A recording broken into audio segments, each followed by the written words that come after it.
Assalamu alaikum warahmatullahi wabarakatuh. Welcome to the 9 p.m. live English News edition. Here are the top stories.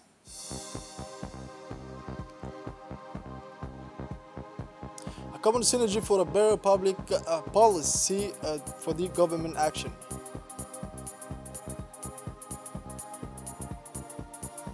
And for international news, Joe Biden makes 19 June a national holiday to mark the end of slavery. Hello, welcome again. Welcome to our newsroom for having the news in details. The President of the Republic, His Excellency, Mr. Ismail Omar Guelleh, has paid a tribute to the memory of the late Kenneth Kaunda, former Zambian president and father of the nation of this Southern African country, who died yesterday, Thursday, at the age of 97. Worthy son of Africa, he has been of all the fights for the self-determination of the people of the continent, said President Guelleh, who especially remembered the precious support he always gave to the movement engaged in the struggle against the apartheid regime in South Africa. He will also remain engraved in the collective memory of his compatriots for the unfailing commitment that was his during the mobilization for the national independence of his country, that noted the head of state. He was a fine strategist and was also highly regarded for his exceptional ability to anticipate political and social changes. President Ismail Omar Guelleh said, expressing his sad condolences to the Zambian people and government, as well as to the family, relatives, and friends of the deceased. The late Kenneth Kaunda, who died of pneumonia, was the first president of the Republic of Zambia, which gained independence from Britain in 1964. He remained at the Zambian Supreme Magistracy until 1991. National news now. Known for its cool climate and its mildness, the Region of Arts hosted a seminar on the harmonization and coherence of government action. It is in this dynamic of implementation of public policies whose objective is to make the Republic of Djibouti an emerging country that the government has organized a workshop on government action. A two-day seminar that took its importance. All members of the government gathered in the summer center of Sunny Hill. The conference room of the center served as a hub of reflection, a breeding ground for ideas and proposals to improve public governance and to better build public policies. This meeting on the reflection of the public action with several themes on the agenda has for finality to be put in synergy in order to give birth to a real collective intelligence at the service of the population. Indeed, this capitalization of the national evaluation policy is the result of a long participatory and inclusive process of state actors. In other words, a common mission that of meeting the citizens' need for information, of contributing to the popularization of public policies in our country, and, above all, of enabling everyone to contribute to the construction of the national edifice. A main objective to raise the action of the Republican actors and to incite in each one of them a citizen dynamics of action and participation through pledge of the construction of a prosperous, united and joint Djibouti. This first day has focused on various themes. The first was the geostrategic framework of Djibouti, precisely the dynamics that knows the Horn of Africa and the exogenous factors that our country faces, a theme that the head of diplomacy, Mr. Mohammed Ali Yusuf, presented, followed by the Ministry of Finance, Mr. Elias Musa Dawala, who in turn to enlighten his lantern to declination of the 5-year and the 2035 vision.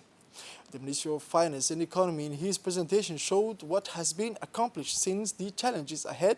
This first day ended with a presentation by the Ministry of Budget, Mr. Abdulkarim Aden Sher, with a projection on the budget balance, the impact of the COVID-19 pandemic, and the traces on public finances, the strong rebound of the economy. For the second day, the President of the Republic, His Excellency, Mr. Ismail Omar Guelleh, came to take part in this seminar. This second day has followed its course. At the end of this day, the Ministry of Labor in charge of formalization and social protection, Mr. Ibrahim Osman Roble, presented a projection on the administration and the implementation of global objective in this service of citizens. At the end of the day, the President closed this workshop on government action So if we can retain some things of this government retreat, we will say that it aims to contribute to the promotion of a good governance by developing the culture and the practice of the evaluation at all levels in all domains, with the main objective that to raise the action and to incite in each one a citizen dynamic of action and inclusive participation, pledge of a construction of a prosperous Djibouti, united solidarity to the service of its citizens. Now, the Ministry of Economy and Finance, Mr. Ilyas Moussa Dawali, went today to the studio of Radio Television Djibouti to give more details on the meeting on the harmonization of government action shared by the Prime Minister, Mr. Abdulkader Kamil Mohammed, which was held in the region of Arta. Let's listen to the details of the Ministry of Economy and Finance, Ilyas Moussa Dawali, with Dina Moussa. Le remaniement qui a suivi était une occasion donc pour le président de la République d'impulser encore l'action gouvernementale à travers la restructuration du gouvernement et donc à travers ce décret des attributions. The Prime Minister has invited the entire government at the request of the head of state to organize this retreat so that we can fight harmony in government action. Acting together, the key word of this ministerial retreat is coordination, consultation, and cohesion. Government action must be collective. We have working relations.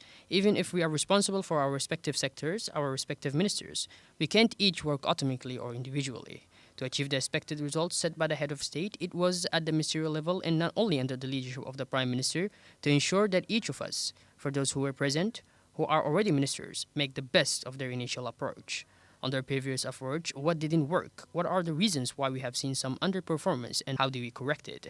We are working to bring answers and to make sure that this other strategic axis of our roadmap that deals with the community also brings a solution.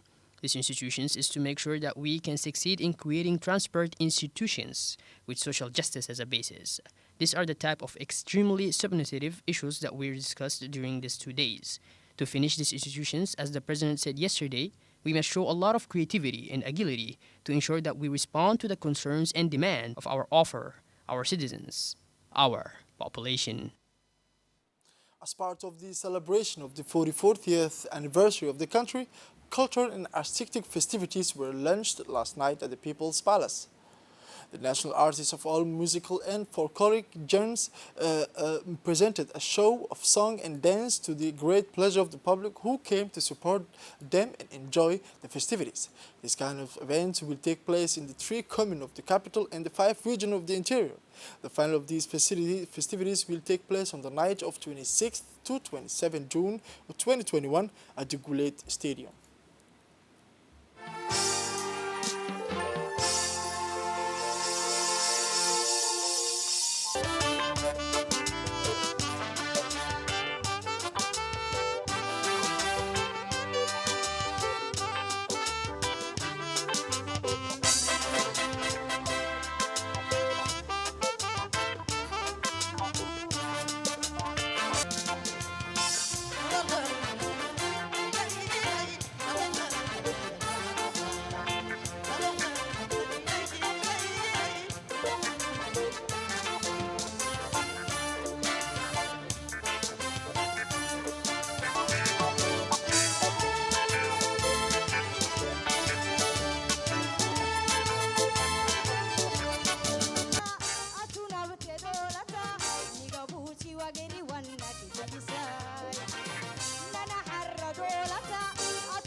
يا عسيل الوهيا ايدا لك يا ديعك يا عسيل الوهيا يا عسيل الوهيا اما بنا يوحي كلاله يا عسيل الوهيا يا عسيل الوهيا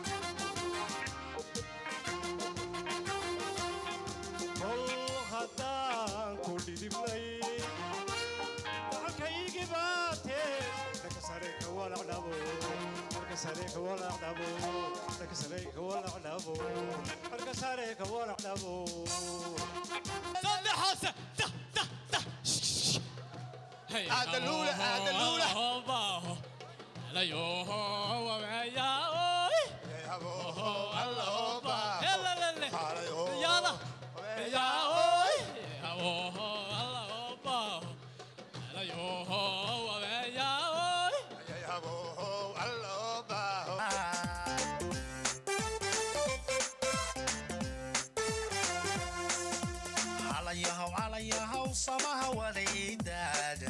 sanadlaha waxaan kula sugaynoon u soo dhawaynaa farxaad iyo salaan iyo duulo sareeda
As part of the report which we present to the public about the independence of our country, we present to you tonight a report that highlights a historic city, which is the first colonial capital of the country. Let's continue with Dini for the details. Obokh is the first historical colonial capital of the century. It is in this region that the first French settled in the 19th century. The name Obokh also evokes the first European contacts with the Horn of Africa. Today, there are still traces of what was already an important discovery for the French at the time. This lighthouse is called the Insular Tower after the French explorer who was born in Nîmes in April 1842 and died in Aden in September 1886, is an illustration of this. An account of the colony will even be built on the spot. This remains shown as this lighthouse are still in service and allowed to guide the boats of the Obokh people that they call the Old Obokh. We were often told that the French first settled in the Old Obokh. Later, we were children. We would run the streets. The French gave us cookies and candy. So here is the first capital from Obokh, that settler in Djibouti. Arthur Rimbaud, a famous French poet, recovered in arms trafficking from Ethiopia, also passed through Obokh. In March 1883 and in autumn 1887, Obokh is also the story of Henri Monfray, a merchant and famous French writer who settled in Obokh at the beginning of the 20th century. He built his ships there with his own means. The most famous being in Altair, Henri de Monfray settled in Obokh with his family. His residence belongs today to the Catholic Mission and which dispenses courses for students from the 1st to the 5th year. There are still traces of his passage, such as the current Catholic Mission that was his residence. He was inspired to write several books, such as The Secrets of the Red Sea. Today, the descendants of the people who worked with Monfray are still in Obokh. It was through Obokh that colonization began. Once we understood the misdeeds, we were the first to raise it against the colonists. We are described as the founders of Djibouti, landing in Obokh in the fall of 1884. The first and most important building was built for him, the residence of Comte Lagarde, founder and governor of the French Somali coast. This is high official and French deployment will expand the territories of the new colony to the south of the Gulf of Tajora and eventually transfer the administration to Djibouti from 1895. Currently, the residence is undergoing full-time renovation work and used to house the distinguished guests of the prefect of the region. Together, the history of Obokh remains closely linked to the birth of Djibouti. Another preparation, another report on the foundation on another city located in Djibouti and the vital project set up by the French colonialists in the city of Djibouti after the historic city of Obokh. Let's hear it again from Dini. Through Obokh, the colonial administration will discover the roadstead of Djibouti, which offers opportunities for a deeper port than that of Obokh. For this reason, the government of Oboh, Leon Lagarde, signed a treaty with the traditional chiefs of the region of the Central Shore, allowing the French to settle in this part of the country.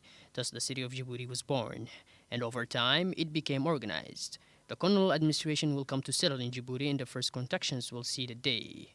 The builders will become manual workers and will participate in the progressive transformation of the city. A modern port for the time will be built after the fire of a ship. The Fontainebleau, which sank on the road state of Djibouti. From there, the quays of the new port were built. The railway will then link Djibouti to Ethiopia with a direct connection to the port of Djibouti. The surrounding population will come to settle in Djibouti to take advantage of these metroforces that Djibouti knows. Also trade with the new city. Of course, with this workforce will come claims that will lead to the formation of unions. The first actors of these unions, Mahmoud Harbi and Hassan Guled Abtidan, are already part and play an important role in the life of the city. Obviously, this new city will live at the pace of the two world wars, and during the Second World War, Djibouti will be emptied of its inhabitants because of a blockade imposed by the Vichy regime.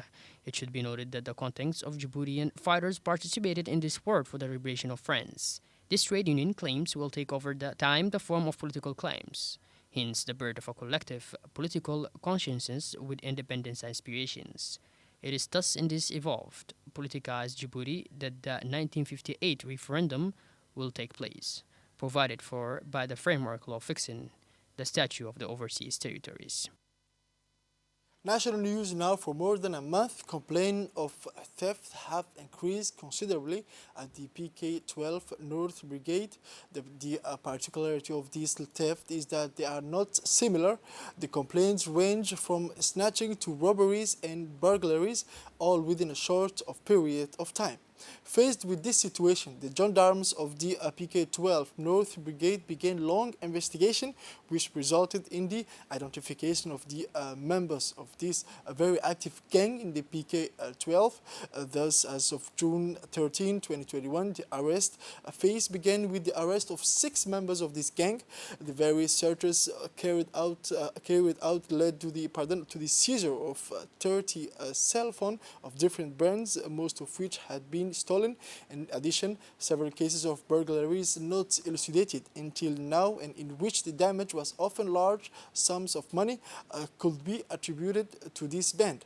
Confronted with the irrefutable evidence, all the members of this gang have recognized the facts of which they were accused. On June 17, 2021, at 11 a.m., they were brought before the court to answer for their action. Sport now. The Djibouti national team is preparing for the qualifiers of the Arab Cup to be held in Qatar. The national team is currently accommodated at the Camp Sheikh Moussa of PK-23 from the National Gendarmerie to the particular of the International School of the Judicial Police. We visited the Red Sea Shark, moving to the Guled Stadium for a training session that comes after their victory against Somali. On board the ultra-modern bus of the national team, the atmosphere was wonderful, and all the players were so happy to have won against their Somali brother. Remember that this is the 3rd time that the national team is doing a greening in these places where they enjoy all the necessary means and ideal facilities, and thanks to Colonel Zakaria Hassan, the chief of the National Gendarmerie, who wanted to contribute to the physical and moral development of the players. Still, sports under the aegis of the State Secretary in charge of sport, the sport complex of Oboh, proceeded to the official launch of the regional tournament of June 27th. Indeed, this tournament, which is part of the celebration of the National Week of our independence, is set up by the State Secretary in charge of sports. However, dozens of clubs divided into different disciplines, namely football, basketball, cycling, handball, and swimming, will compete throughout the week.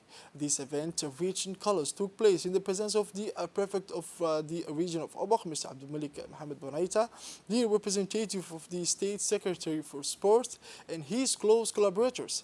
The finals of the various competition are scheduled for June 25th, and the awards will take place on June 26th, 2021, during the evening of the celebration to our 44th anniversary of our independence at the place of June 27 in Oboh.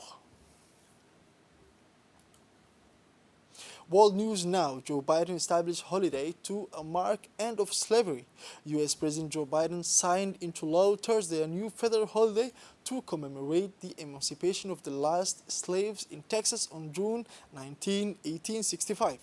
U.S. President Joe Biden and Vice President Kamala Harris signed into law on Thursday, June 17, a new federal holiday to commemorate the emancipation of the last slaves in Texas 156 years ago on June 19, 1865, symbolizing both the long and difficult night of slavery and submission and the promise of a better day, he said at the White House ceremony alongside his Vice President Kamala Harris of Indian and Jamaican descent. Slavery, officially abolished in December 1865, is a moral stain in the original sin of America, the Democratic president said. This is it for this edition of 9 p.m. Thank you for watching us and have a wonderful evening.